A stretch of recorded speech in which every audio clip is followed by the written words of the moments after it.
All right, let's roll. It's time for the Never Dull Moment program on radio. It's always nice and exciting when we are in the studio, already having a heated argument even before the program would start. Okay, it's time for us to get down to the basic as we look at trending issues in the polity as we jumpstart the program Ground Zero on a lovely and beautiful Saturday evening. Okay, today's Ground Zero promises to be very, very exciting as we have a whole lot of media personnel right here in the studio, and together we want to dispassionately look at these issues. And the fact that we do not have any politician in our midst today is a deliberate action, so that whatever analysis that we are doing today is going to be strictly from a neutral point of view. Having said that, I'd also like to sound this warning that by the time we would open our phone lines, we would expect would expect civility from those that are calling in, and for those that will post on our social media handles, would also expect same from you. My name is Ehis Agbon, and today on Ground Zero, we shall be looking at the APC crisis as Buhari dissolves the National Working Committee, sets up a caretaker committee, and of course, we'll be looking at the winners and the losers and the task ahead for the caretaker committee. That would be the major item that we'll be looking at today. But of course, you also know that next Saturday, Ground Zero will be hosting a virtual town hall meeting earlier before the program, and we'll also be looking at what will be coming out of that town hall meeting, what the package is all about, and of course, we would also be focusing on Buhari's 5 years in office and extraying the fight against corruption, insecurity, inequality, and of course the way forward. And with me in the studio today, like I said earlier, men of timber and caliber, Iroko and Kukatri. Okay, I start from the veteran and media strategist in the person of Eddie Ochigbo. Eddie, you are welcome to Ground Zero. Thank you very much indeed, and my respectful regards to the listening public. All right, I also have with me in the studio the one and only Femi Adi. He's a journalist, a publisher, and of course the secretary of NUJ Kaduna. Femi Adi, you are welcome to Ground Zero. Most delighted to be here. Thank you very much.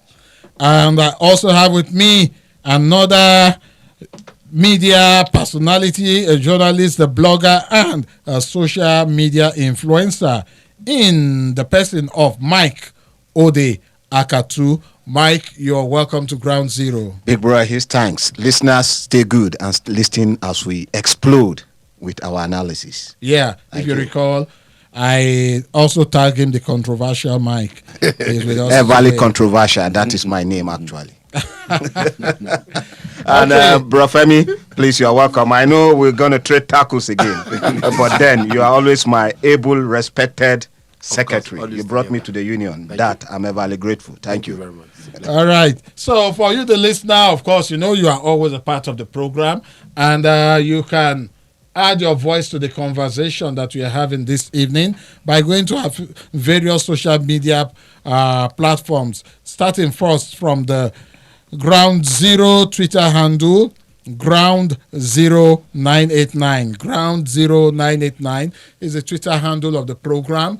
And if you go there, you will see the post. You can add your voice to the conversation that's already trending there. And also, you can go to the Invicta FM Twitter handle. And the Invicta FM Twitter handle is at Invicta FM 989. At Invicta FM 989.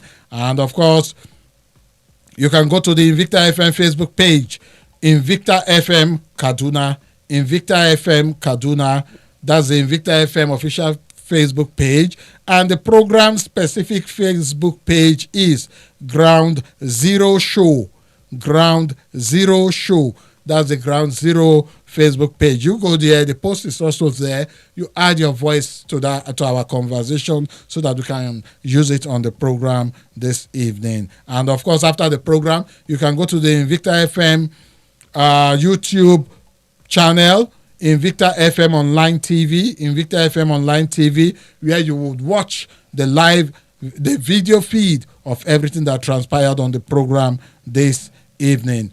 You can also listen to the program from anywhere in the world by going to the Invicta FM website, www.invictafm.ng, or you can download the Invicta FM app from the Google Play Store. All right, let's look at some background on our major topic that we'll be discussing today.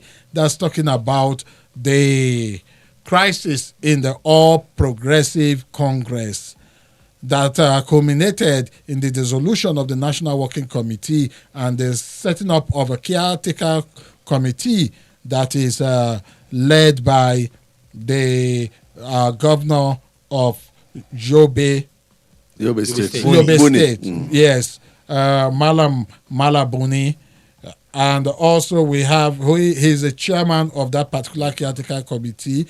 We have there are actually 13 of them. There is John James Atonodo Dehe. As the secretary. We also have Ken Nnamani representing the Southeast Geopolitical Zone. Apart from him, we also have David Lyon representing the South-South Geopolitical Zone of the party, and George Isiaka Oyetola, who is the governor of Osun State, is representing the Southwest Zone of the party, while Governor Sani Bello, the Niger State governor, is representing the North Central Zone in the committee. We also have Tahir Bahman, a professor of law and senior advocate of Nigeria, is representing the Northeast Geopolitical Zone of the party, while Abubakar Yusuf will represent the Senate Committee. He is a two-time member representing Taraba State. We have Mr. Olaide. He is also in the group. Stella Okorete, she hails from Delta State and she represents the women in the NCC. And who else we have here again? Mr. Lalu is also, that's James Lalu. He represents the physically challenged in the committee. He hails from Plateau State, while Ismail Ahmed will represent the youth in the committee. These are 13 persons. But now, first, let's look at why there was a need to even dissolve the National Working Committee and every other thing that came out of it. All of this, I would say, effectively started when the crisis between Obaseki and Oshomole led to the suspension of Oshomole from the All Progressive Congress in his ward in Edo State, and eventually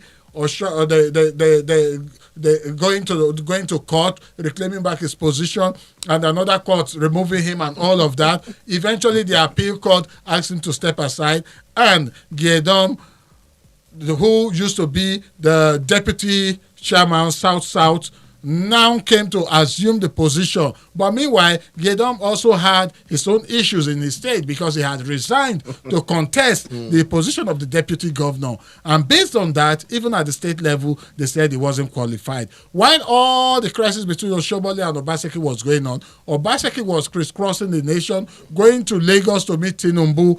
Tinubu, another strong bloc in the APC, actually did not listen to him or give him the kind of response or reaction as a party leader. As a party leader. As an acclaimed party leader. They threw it back at him. Yes. So Obaseki had to go to the presidency, and we also hear that the presidency and some other persons, apart from Tinubu, called Oshomole and tried to prevail on him to allow Obaseki to run his second term. But eventually, we know what came out of it. Oshomole got another person that he had disqualified, maligned, and politically destroyed some 4 years before now to be the flag bearer of the party. Someone he called it thief, someone he called it criminal, someone Yes. he called everything. Every unimaginable It can only happen in word. the climb of Nigeria. Honestly. Honestly. So eventually, all of that came out. Obaseki had to move to the People's Democratic Party, and other court cases came up. Eventually, he's representing them, while Ize Iyamu that Oshomole brought is also representing the All Progressive Congress. While, of course, there are issues about that, because as at the time that Ize Iyamu emerged, Giadom was the acting national chairman of the party based on the court ruling, and he's told either clearly that he has not constituted the committee to run the primary. So as it stands, Obaseki, though, has a return certificate from the party, we wouldn't know what will come out of that. But the president, if you listen to the president, yes, it was clear on that So the primary should be, stand. Yes. And that any case in should the be court withdrawn. should be withdrawn, so that there could be, because if you go against what has happened to Eze Yamu now, it will be the beginning of destruction of APC. Well, we will get to that line. But all in all, we have a general background on all of this. But now the major blows is that some aggrieved members are in the party. Yeah. Whether they go to court or not, they are aggrieved. And there's a need for them Seriously aggrieved. to settle all of this issue if they want to still remain as a formidable political party in 2023, because all of these issues that we are having presently is sort of like a reflection of what happened in the People's Democratic Party prior to the 2015 elections. And it seems Nigerians don't read or don't remember history. We because have what we call it's political like, merry-go-round. yes, it's like what happened before is about to happen again. But let's generally rub minds on this, and I will start from Eddie Ochigbo. The crisis in the APC, the resolution by the presidency, and of course the National Working Committee, and all that is happening. What would be your opening statement? Thank you very much, Ehis. My opening statement stems from the fact that in politics, as they say, we don't have permanent friends. You have permanent interests. Okay.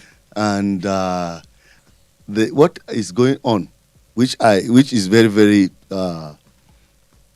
surprising to Nigerians, because Nigerians are yearning for dividends of democracy, while what is happening in the ruling party is just like a theater of the absurd.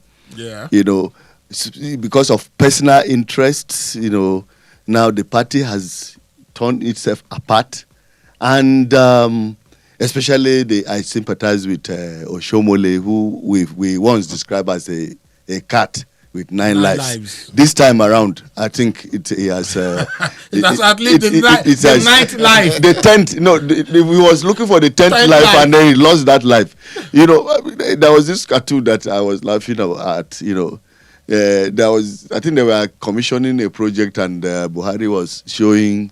Pointing at something. But cartoon is what they can do.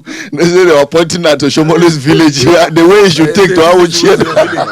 So, but come to think of it properly, I think at the end of the day, Nigerians are the people, at the losing end, because our politicians have actually degenerated to the level of what Nigerians now don't even know what direction they are taking.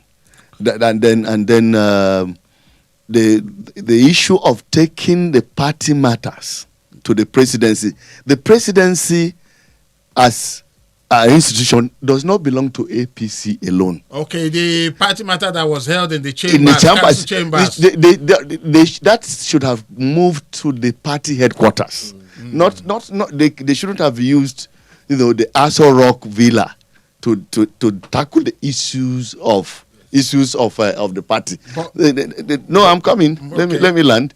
So at the end of the day, it seems that disease that swept away PDP is inching into the APC, because at the moment, the party leader in the person of Tinubu he doesn't even know where he stands. Whether he's still the party leader or not, he doesn't even know. You know, so is Tinubu actually the party leader? It's not. There's nothing. there's no provision for. no, but they deceived him. No, he was deceived to believe that he's a party leader. But now he knows that actually he's not leading anything. They just gave him a name. He's not. He's just a general without So meeting with the Oster of Oshomole, the ambition of Tinubu is hanging in the balance. Okay. And what may that ambition be? To become president by 2023. let me come to Femi. I have a lot to say, but okay. Let me come to Femi.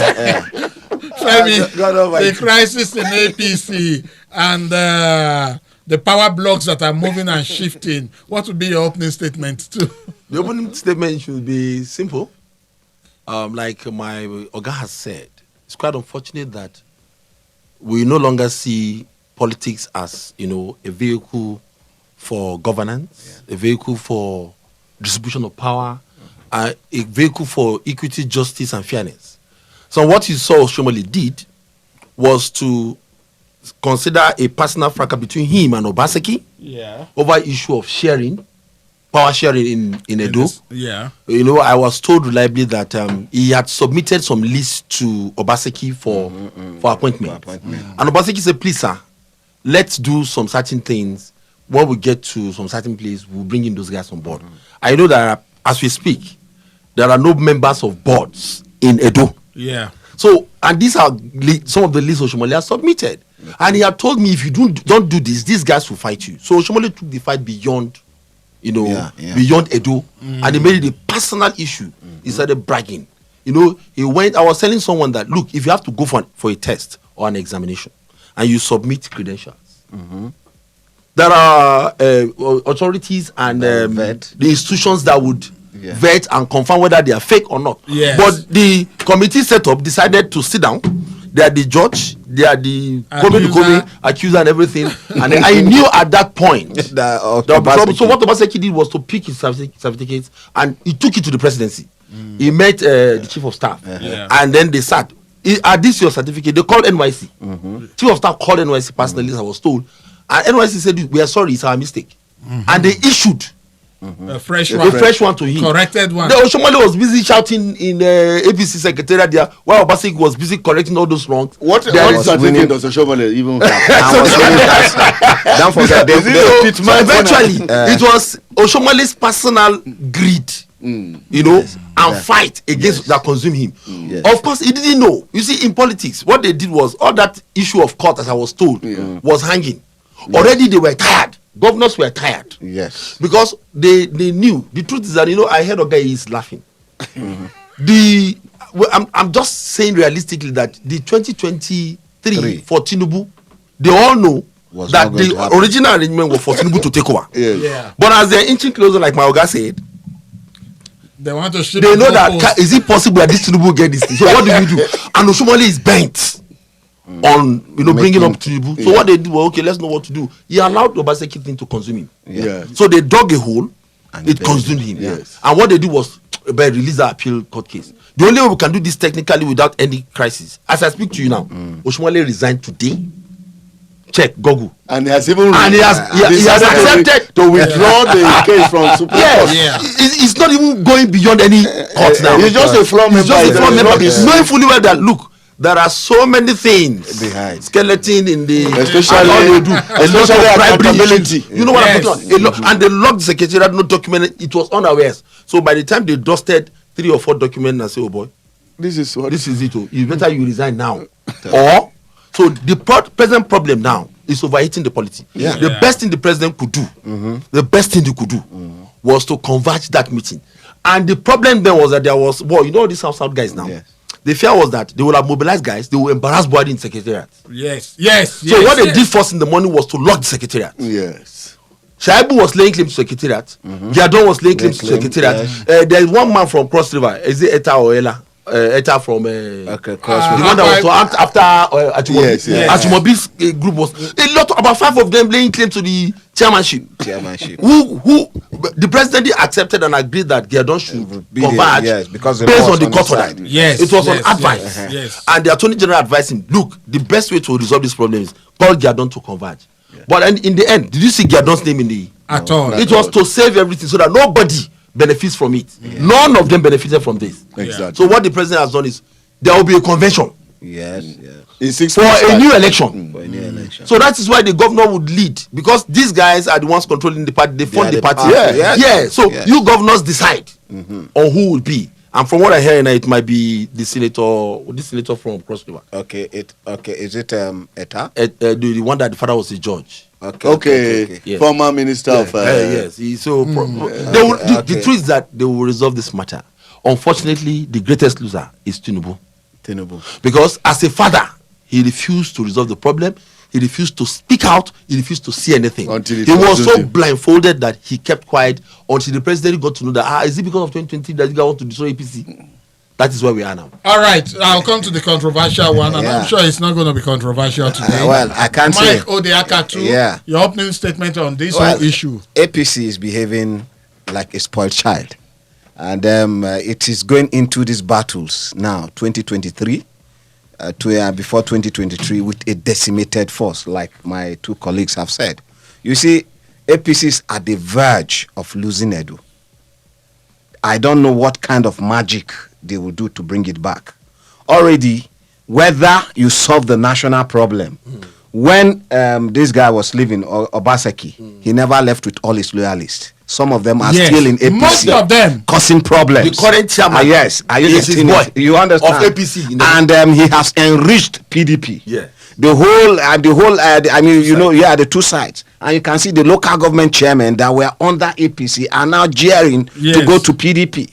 So I don't see any magic wand or any kind of ventriloquist that will come and change the situation for APC, except, like I've been saying, the federal might. Remember, some few months ago we said it, and I told you guys here, and my friend Saleh Jirgi was here, and Balao, I told them that this guy is a gunner. The chairman, they call the past chairman, is a gunner because of his actions. The same thing is going to happen, and the same thing is replaying itself in Ondo in a subtle manner. Are you getting it? And INEC has warned that Ondo may not have an APC governorship candidate. They are doing nothing about it. Now, who are the losers? Number one, Nigerians are the losers. Like you said, we need good governance, but these guys have abandoned good governance for politicking. People are dying in the southeast. We have forgotten the story. Even in the south, Cross River, they have gone. People are dying in the northeast, here in Kaduna, and now even in rivers, people are crying that kidnappers are taking over their terrain. And these people are over there politicking because of the ambition of one man, Tinubu.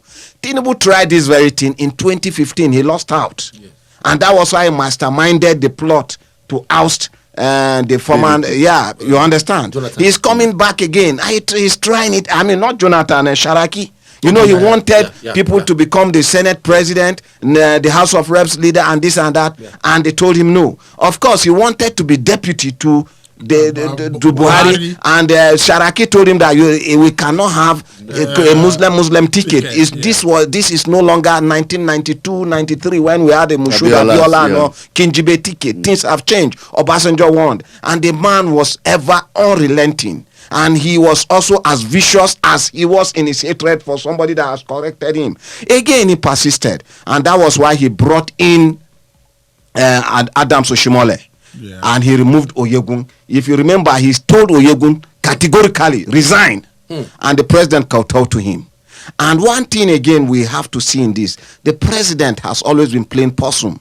No president that, except Buhari, that has never shown interest in who becomes the party chairman. Obasanjo literally forced Audu Good luck forced the other guy Nwodo out. Are you getting it? You just have to be interested. The presidency was not interested, and this guy Oshimole became ever powerful because he knew he had a godfather. And that National Working Committee, which was said, had almost 9 of the members as his loyalist. Yeah. So that was why Obaseki, this guy was able to step down, knowing that Ajimobi would have just brought him back. That National Working Committee. Yes. So what the presidency did was, after it was advised, with a stroke of pen, he dissolved them, and there goes it. You understand? But the president also is guilty of lackadaisical behavior. Attitude when it does not. When it does not really concern Muhammad Buhari, he will say, "Go and do this," and it affects the governance. Now, Obaseki,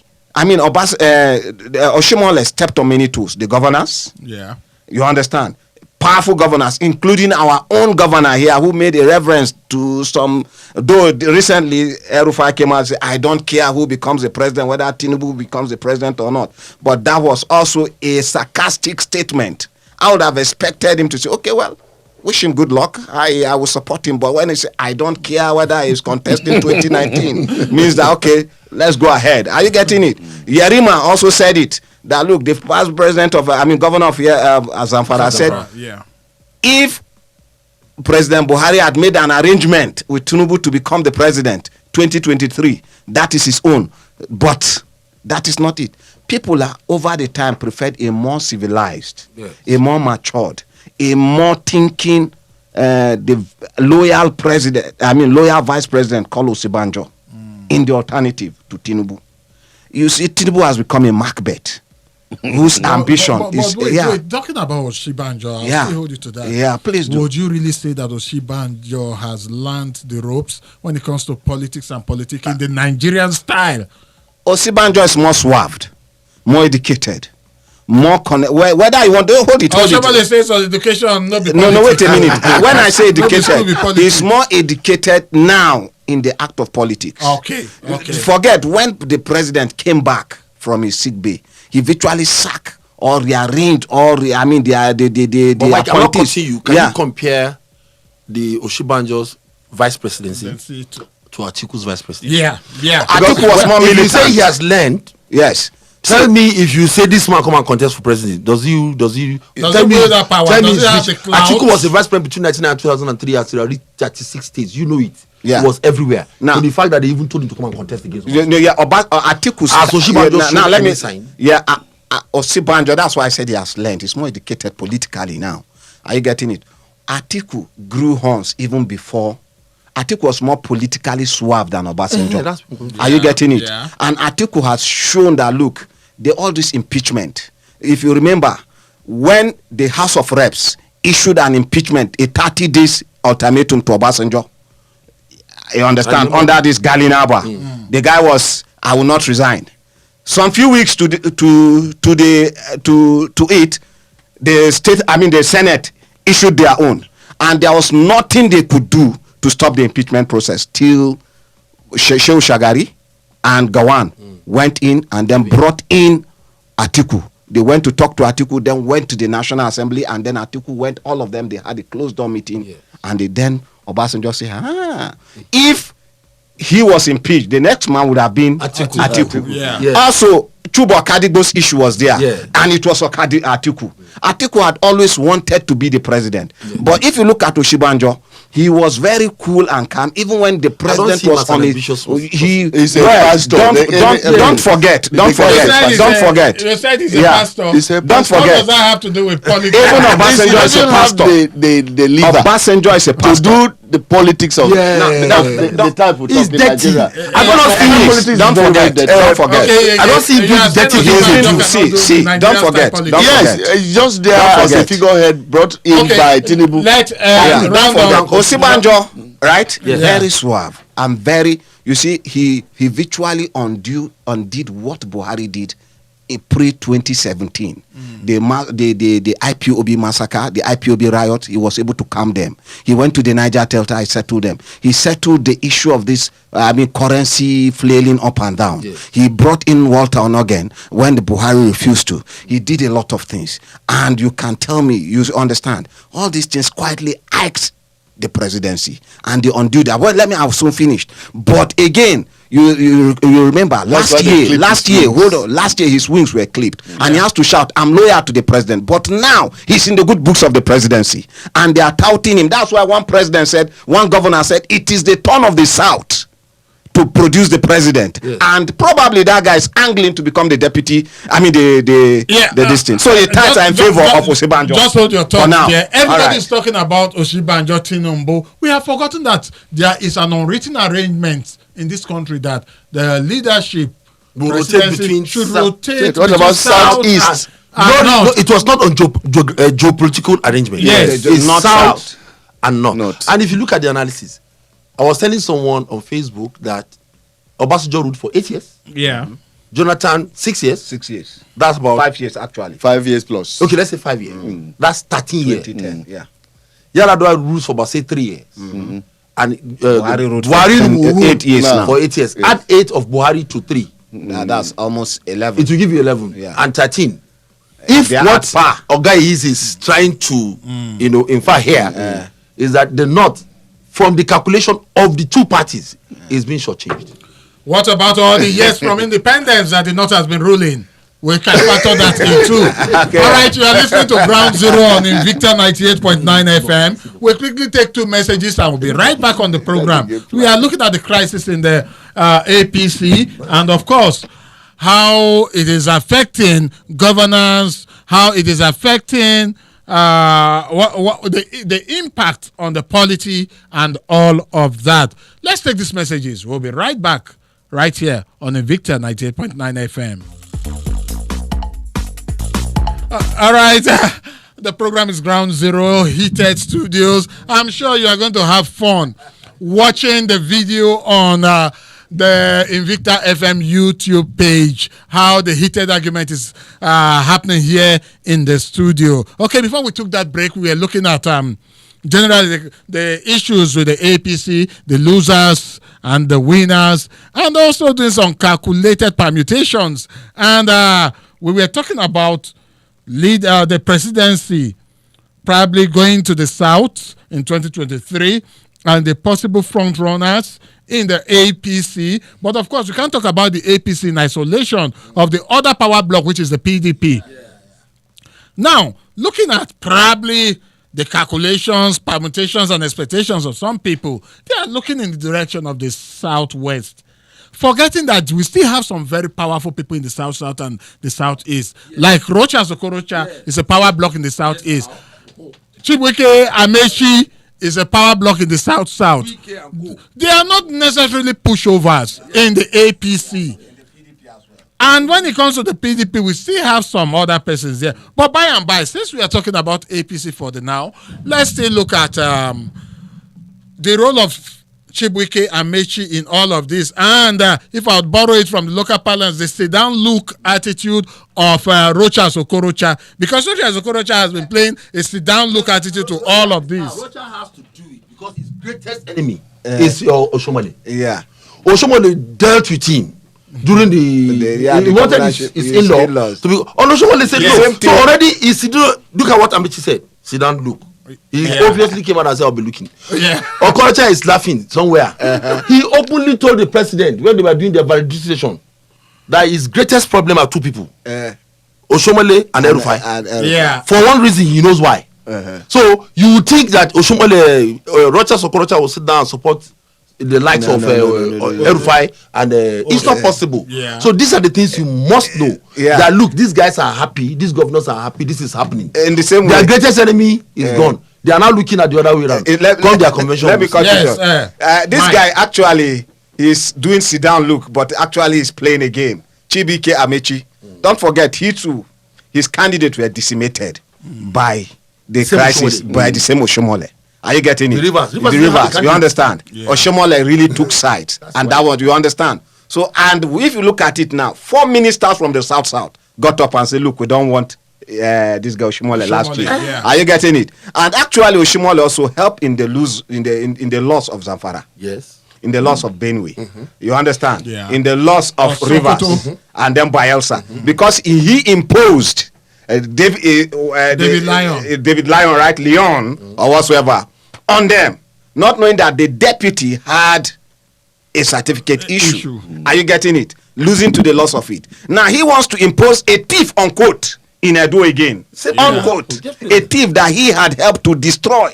He wants to bring back. And you understand? So Amechi is not really happy. 3 3 of these states, things are happening within Ametis region. All right, if I come in now, yeah. The political pendulum is swinging, and we don't seem to understand where it's going.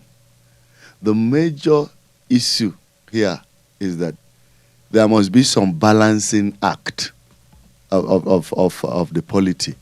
Remember that only yesterday, the Obasanjo came up to say that there should be restructuring. That without restructuring, Nigeria will disintegrate. Yeah, he's right. So 2023 is pregnant again. Just like it's another pregnancy again that we don't even know how it will go. Because if you say, okay, now it is the turn of Southwest, the Biafra people are threatening to pull correct out. that. Southeast, with Biafra is the turn. Correct that, please. You are my senior. Well, they'll be agitating for you. Yes. No. I may even agitate. So that we don't give them that recognition. Yeah. The South is right to recognize. But it's what they are talking about. That's why I'm mentioning Biafra. They were pushed to it. So now you can see that if in the end the permutations of Southwest, for may not be Tinubu, we're talking about Femi and these things. What will the Southeast be doing? How are they going to approach it? Will they accept? So it's a very, very serious issue. Let me finish. You've been talking now, Akatu. So it's a very, very serious issue that needs some balancing acts, some political, realignment. Yeah. There must be some realignment to ensure that we don't put this nation in flames. Yeah. Because everybody is entitled to be part of leadership. Yes. You cannot just sideline certain people because of federal might and the rest population. of them. So, what we are going to witness is going to be very, very dicey. APC is in confusion, whether we like it or not. Forget the fact that they have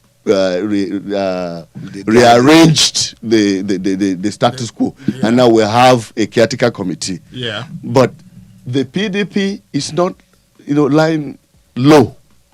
They too, they are strategizing, and that is why I begin to think that permutation of northern politics may favor the PDP. Yeah. Okay. It's very likely to PDP, and if our votes will count, then things will work fine. But if votes do not count, I'm sorry, there will be uprising. All right. Looking at still the gainers and the losers now, but taking it beyond the shores of just the APC, coming to other political parties and political blocs, which you have already started mentioning. Now, we know that, yes, PDP is the lead opposition party. The third force that eventually couldn't be a force in 2019, SDP, or some other political parties, we never can tell. You know that after some 3 years to 2015 election, nobody knew that an APC was going to come to take everybody by storm. Now, with all that is coming out of this, and with the feelers that is coming from some political scholars, is there a possibility of a new party coming up, and that probably APC will very much so, very much so, and that's why I talked about that this crisis, will be very, very good for the PDP, because the North still does not want to relinquish power, and they don't mind, queuing behind PDP to still hold power, because PDP is going to present a northern presidential candidate. So it's going to be northern presidential candidate versus what the APC have now done, southern presidential candidate. And it's very likely that not being arguably the majority, they can just decide. I mean, those in the APC can decide to queue behind PDP so that they retain the position. But where that will, lead to some kind of, crisis is that the Southeast may begin to look differently, and then, decide to pull out. And that could lead to disintegration. I may have my disagreements with my senior here. No, you are right to have it. Not me. Just say have it. I would like to add them. Yes, they not arguably and unquestionably and also controversially, like myself, do possess the population. And of course, they would eventually, if an APC is decimated and APC is actually disintegrating, they may want to queue up behind a presidential candidate, which may likely be from the north. But then, we also have very sensible people from the north. Are you getting it? Already, if you look at the statement of one of the BOT members of PDP, when Atiku said he was going to contest, he said the floor is open for everybody, including Southerners. Are you getting it? And later on, he said he had threats to his life. Are you getting it? You understand? That's a political statement. No, please. I think I'm close to some of these guys. I know what is happening. Yeah, it's still political statement. Whether you are close or not. You know what I said? I know what I'm saying. They will say they leave it open, but when the chips are down. See. Okay. Atiku and Buhari, they are from the north, but they are politically, they are not on the same side for now. Yeah. Are you getting it? So something like that could happen. And of course, there is also that possibility that the PDP may want to give power not to the north again. It may want to leave it open.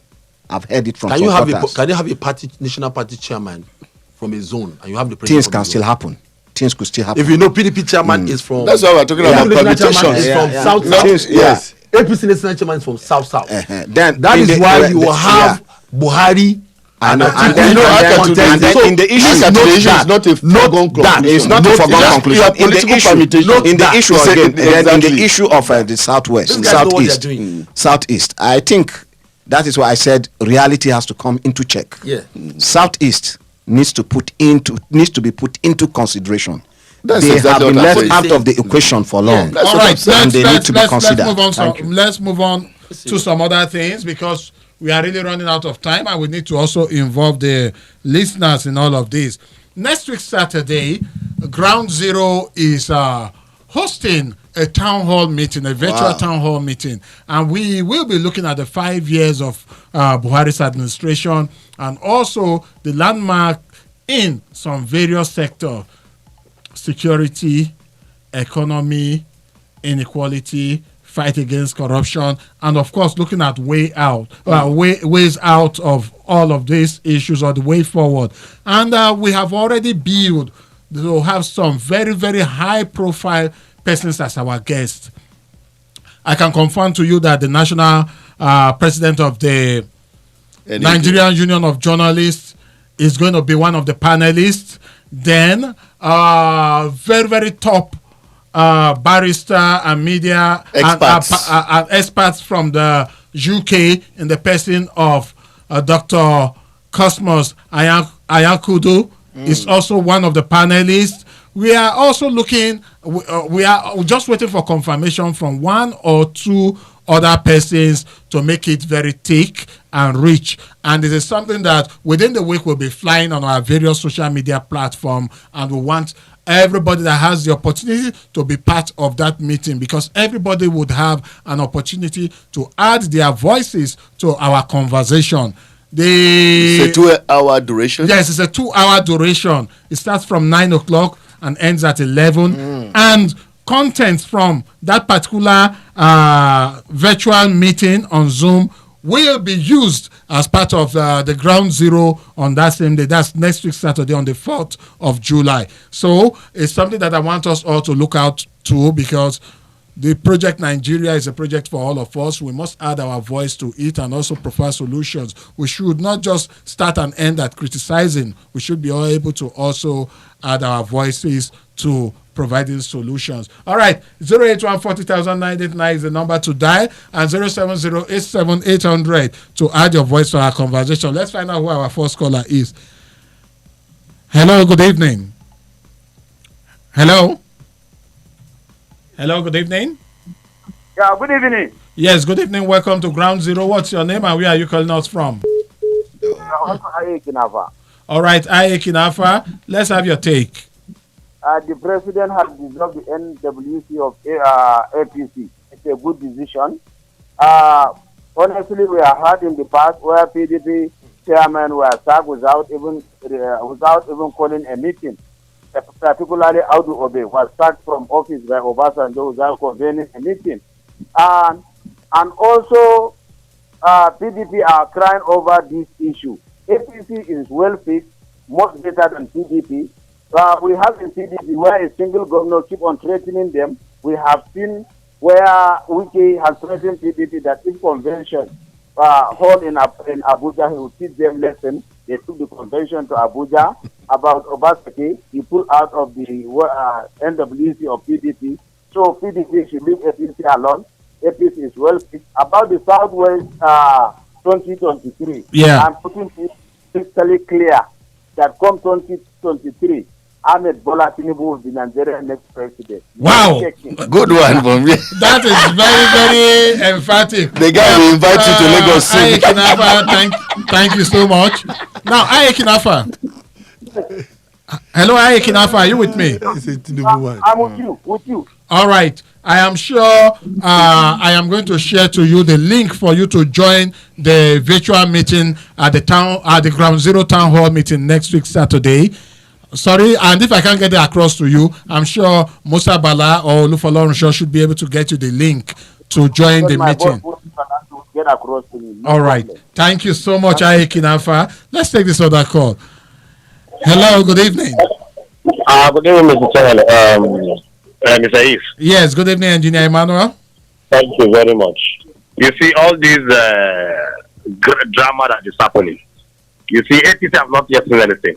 They are yet to see the right pleasure in what is happening. All this one that they say they have removed for Shomole faction whatsoever, and that one is coming. You know, what goes around comes around. Okay. That is on it. Then come 2023, you see, is one thing that will happen. That issue of Bola Van will come on board on that 2023. And I bet you they will prove Tinubu, because I think we are fighting corruption. They will tell us what Bola Van is finding himself the day of presidential election. Okay. You can't be shy away from the truth. The realities are there. So, one thing is, the politicians, they are so selfish, only themselves they know. Anyone that will favor them, they are there. Correct. Okay. They should give it to the South. Because we can't, you just said it now, Mr. Ehis. There is an agreement, a gentleman agreement. We know politics is all about number, but let's stand by that agreement. Tinubu will explain to us, before 2023, he will explain to us what that Bola Van is doing in his compound. Okay. Good evening. I'll make you the EFCC chairman. All right. Let's take this. Hello, good evening. Welcome to Groundzero. Invicta, good evening. Good evening. What's your name and where are you calling us from? It's Amos calling from Sabo. All right, Amos. Yes. The APC problem, Crises, well, it's a good one. But whoever think that Tinubu is out of it, the person must be a joker. Tinubu still is a person that nobody can just push him aside in Nigerian politics. Not to even talk of the APC. Okay. Look at it, yes, as part of Shomole is out. What about the Senate President, Speaker? And mind you, Tinubu is still controlling so many governors in that APC. So is that so? Wait. Just a minute. Which governor would you say Tinubu is controlling now? Sir? Tinubu has hold over only governor of Osun State, his cousin, and also governor of Lagos State. Those are just the two governors that we can say Tinubu has can control. Because that of Ogun State is not under his payroll, yes, or under his Ondo is not under him, and who else? The fella will fire me. He fell out to fire me. So who really is? Oyo is a PDP man. Fire at all. Oyo is a PDP man. Is that the way you look at it? That is the way it is. That's the way it is now. He's not looking at this. And he's a general without soldier. The issue of reality in politics, let's just keep it aside.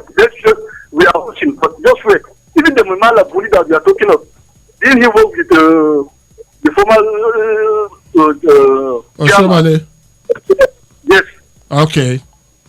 All right.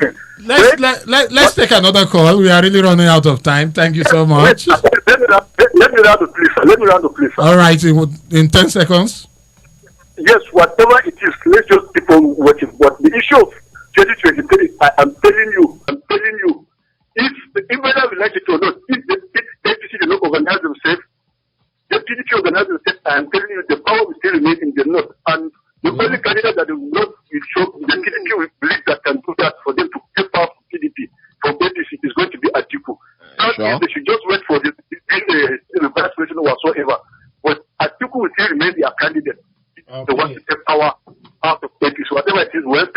this opportunity. All right, thank you so much. I think we can only take one more call, and after that, we'll come back to the studio and get a rounding up from our guest in the studio. Let's take this call. Hello. Okay, we lost that. Hello. Good evening. Good evening. Quickly, in 1 minute. Okay. My own view is, politically speaking, it's very okay for us to do some permutations against 2023, but there are so many factors both known to us that could come up and change the game. Agbon was in the game before now. Suddenly he's out of the game and things changed in the presidency. Today we are talking of Ochigbo. So many factors can come up and change the game. Yeah. However, I think the permutation of bringing it to the South and then returning power to the South will be the best for every one of us. Okay. So that Nigeria can keep doing one. Thank you very much. Thank you so much. And that would be the last person that will call in. That was Alexander Ochigbo. I think I remember. Okay. I got the voice. Let's in 30 seconds each start to do our rounding up. I'll start from Mike Odeakatu. Well, like Alexander has said, many things will still come into play. It may be article and it may not be, but I think they will consider the national interest, they will consider the agitation from the southeast, and then they will consider the unity of Nigeria. The north is so cosmopolitan, the north is so geographically distinguishing from one another. I'm from the north, somebody else is from the north, Femi, you are from the north, and we will all have our own interests wherever it lies. But above all, unity, good governance of Nigeria is what we desire. Thank you. All right, Femi, what would be your parting shot? My parting shot is that, APC should realize a ruling party, that it's a ruling party, and at this end, the presidency is the president of all. Yeah. And in doing so, you should consider the interests of Nigerians in the presidency, not the interest of the party. Yeah. Yes, it's from a party, but you should understand that whatever happens to the party happens to the country because it is a ruling party. All right. And Ochigbo? Thank you very much. My concern is that I really don't care whether it's the PDP or APC that will become president, that will provide the presidency. What we are concerned about as Nigerians is that we want good governance. The people need dividends of democracy, not political interests where they just share the commonwealth of the people. For the past 21 years, the Nigerians have been deprived of what of good governance. Yes. So I really don't care whether it will be Tinubu or whoever will come. Anybody who should become president should have the interests of the people at heart. And that is how it should be, instead of all these political shenanigans. All right. I guess that's about the size of the program this evening. The program Groundzero this evening, in fact, was a heated one. And with the great men that I have with me in the studio, we've been able to shed some more light and look at this whole issue from a different angle. I want to sincerely appreciate Mike Odeakatu for having time to be on Groundzero today. Thank you, Ehis, Agbon. Listeners, thank you as well. Eddie Ochigbo, like always, you've always been there. Thanks so much for having time to be on Groundzero. My pleasure. And John Femi Adi, I sincerely appreciate you. I wish you would be more often on the program. But of course, I understand that very busy. You are an extremely busy person. Yes. Thank you very much. My pleasure. All right. I am Ehis Agbon, but before I go, I'd like to say this to you. Next week, Saturday, from 9 a.m. to 11 a.m., the Groundzero Townhall meeting will be on. And within the week, there will be adverts, promos to show you the link where you can add your voice to the conversation. And of course, I would be so happy to have you all as part of that conversation with the panelists that we have from within and outside Nigeria that will be looking dispassionately at our country, Nigeria, and how we can make things better in this great country. Okay, like always, I say plant a tree today, water it, and watch it grow. Whatever your labor and aspirations in this noisy confusion of life, learn to keep peace with your soul, with all its charm, drudgery, and broken dreams. It's a beautiful world that we live in. Be careful. Strive to be happy. I am the peacemaker. I have a passion for crowd satisfaction. Call me Ehis Agbon. Wow.